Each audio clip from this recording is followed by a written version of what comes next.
Hello everyone. For me, Japan was always kind of a synonym for good quality and for efficiency. And that kind of reflects to some of their flies. And this is one of those flies that's like super simple, efficient. So I was thinking about why this fly is so good.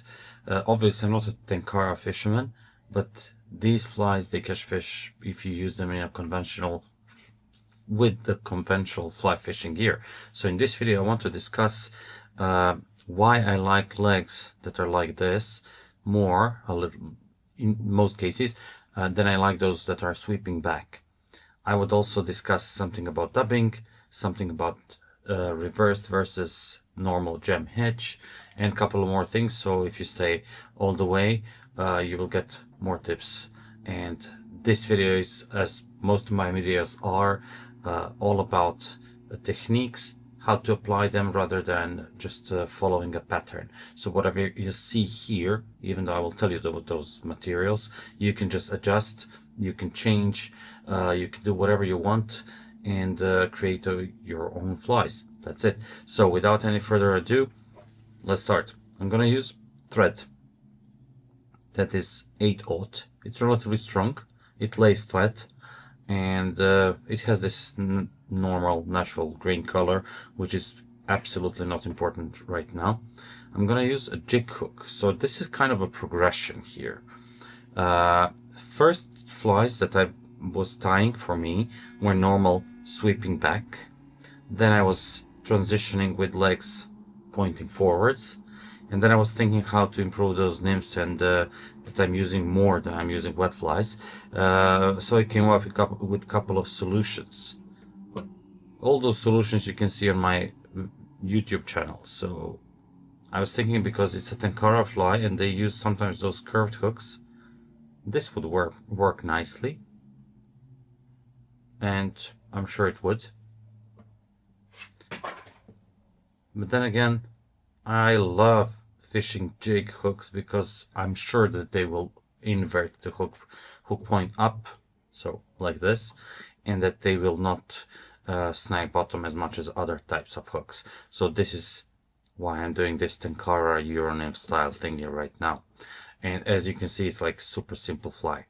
For the fly that I'm going to tie today and discuss, I will use slightly different bead. Just because I want to test. And if you go to the Troutflies channel, you will see that Steve there, he likes red color, he likes purple color, blue color. So I'm gonna test those kind of hotspots with 2.5mm beads. Here it's 3mm bead. I like smaller one because I love to fish for fish that I can see. So which means that the fish is usually shallow and that I can observe what fish is doing. So I need something that slowly sinks towards my target, and 2.5 is kind of a sweet spot there. I'll start with the green thread. Obviously you can start with red if you want. So if you're tying something small and you need one layer of thread as a base, because it will grip stronger for the material when you catch on it with another layer of thread. You don't want to catch materials on the bare hook shank usually. So if you want that, you can just go like this. Go with a thread against the hook and go with your left hand, or non-dominant with a tag hand, go around, slide where you want to start, and then just continue wrapping forward, normal way. And then you have this little tag and left here. If you continue wrapping forward, you will end up with a thread layer before you attach any kind of materials.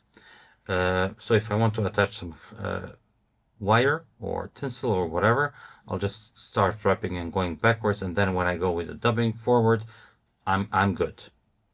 If you start the same fly that needs ribbing, if you start kind of in a normal way, look what happens. So you need to go here. Now I have that layer of thread.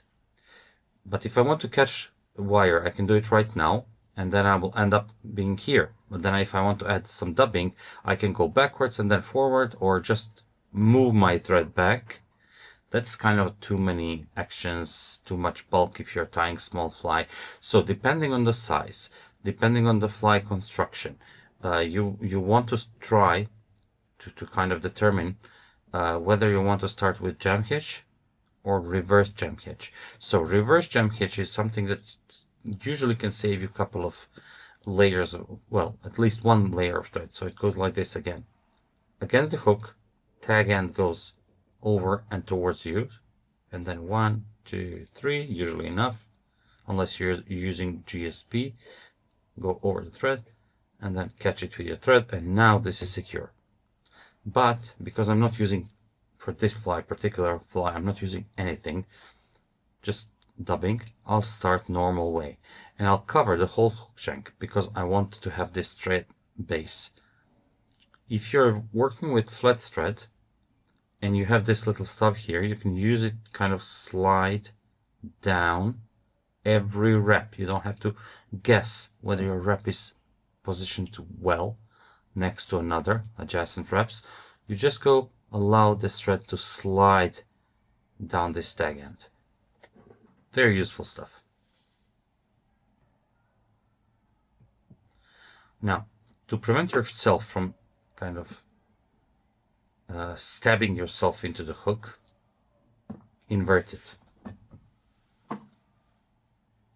Now this is the dubbing I like. It's kind of very light. It's not matted down, and that's very important. That's why I like to take it off the belt and use this coffee grinder to fluff up the dubbing when I take it off the belt. If you want tight dubbing noodle, you take small pinch, press it against the thread and squeeze as much as you can, and you end up with pretty tight dubbing noodle. Now, this tight and thin dubbing noodle allows you more control. It's more predictable what's going to happen with it, and a slimmer profile is achieved with it. Now, if you don't want tighten one, you can just add same thing, but don't squeeze so much, and you can add a little bit more dubbing. Now, tight noodle goes all around the thread. It engulfs the thread, it covers it nicely. Where like opposed to it, this lightly dubbed one goes slightly against the thread. So you need to use very tight thread wraps to keep it secured on the hook shank.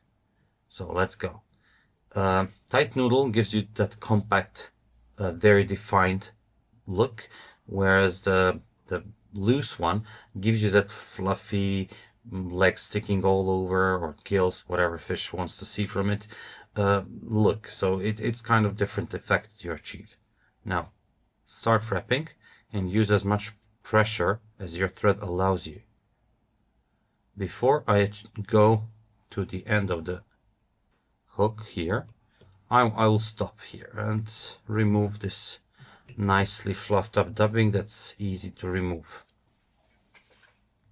Flatten the thread. Just make one more wrap so it doesn't unravel. Keeps everything 2 wraps. Okay. Now we want everything to be predictable. So something that's called folding. This is what you achieve if you pre-fold the feather. This is what you achieve. So you get this rake is exposed, and it's much easier for you to wrap the hackle this way, especially if you're making those spider flies. It's super easy to achieve this. If you're using partridge, for example, or any kind of wild game, those feathers can be kind of crazy to work with. They're not so easy to fold. That's why this whitening hand saddle is literally amazing and so easy to fold. And I love the color of this one. So I'll just take one of these feathers, kind of measure, see how much does it extend, and that's it. I like it to be long, and I'm not very particular with how much of length I have here. As long as it's long enough, it's good. If it's too short, I don't like it, because too short fiber barbs are kind of stiffer when they're on the smaller fly, so that they don't move as much. And that leads me to a very nice video. If you want to watch it, go and try it twice again, And 2 weeks ago they posted a video. I will leave the link in the description here. It's wonderful, and it's all about movement of your fly, moving your fly or moving elements on your fly. So just check it out, because the videos that Steve is making are really golden. He makes really nice videos. He researches, I think. Everything is very well said, and just go there and check it out. So I'll kind of peel off these fluffy parts, and it will leave me like this. Now, if you want your barbs to sweep backwards like this, you want to fold this left side of the feather and this those left side barbs. Now, if you want to do the tenkara style and wrap it conventional direction, then you need to move these ones. Makes sense, I think. So what I want to do, I will just kind of try to find my Hackle pliers.